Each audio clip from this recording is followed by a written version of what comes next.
Acredito que muitos de vocês já tenham ouvido falar no pi e se perguntado: para que serve isso aí?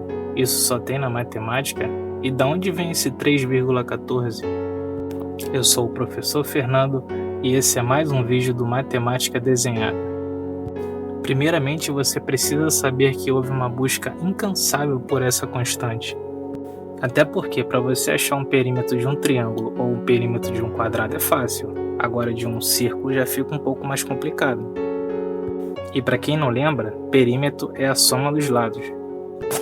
Foi percebido há muito tempo atrás que o perímetro desse círculo dá mais ou menos uns 3 vezes o diâmetro mais um quebradinho. Você já deve ter percebido que esse quebradinho, esse pedacinho que está faltando aí é o pi.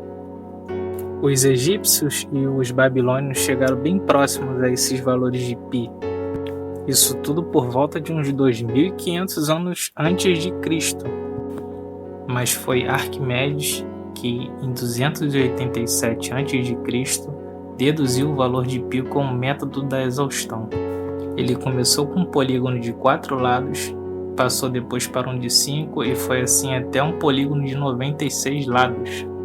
Se vocês repararem bem, o perímetro do polígono de fora com o perímetro do polígono de dentro vai crescendo e vai espremendo o círculo até ficar bem próximo ao perímetro do círculo. Então ele foi percebendo, que quanto mais lados ele colocava no polígono de fora e no polígono de dentro, mais ia espremendo aquela figura até se parecer muito com o perímetro de um círculo. Ele chegou à conclusão que o perímetro do círculo está entre 3,1408 e 3,1428.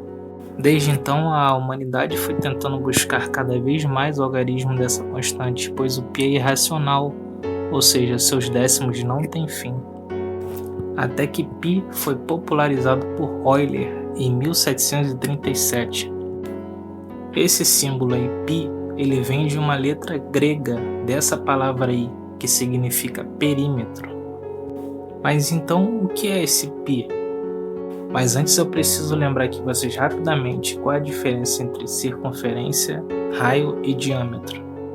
Para eu chamar qualquer figura de circunferência, eu preciso seguir uma regra básica, que é verificar se todos os pontos dessa figura têm a mesma distância do centro.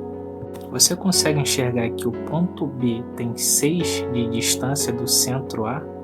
E isso acontece com o ponto C também. Na verdade, qualquer ponto que eu pegar deste círculo tem que ter a mesma distância do centro, que nesse caso aí vale 6. Não muito importante, o raio é a metade do diâmetro e o diâmetro é a maior distância que eu tenho entre um ponto e o outro. Agora, eu quero que você preste muita atenção.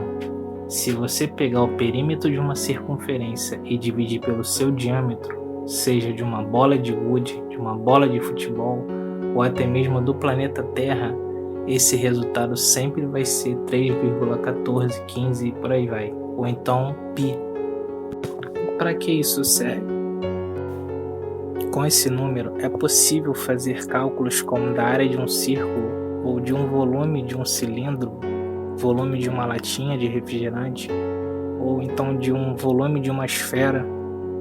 Podemos utilizar esse π em outras áreas, por exemplo.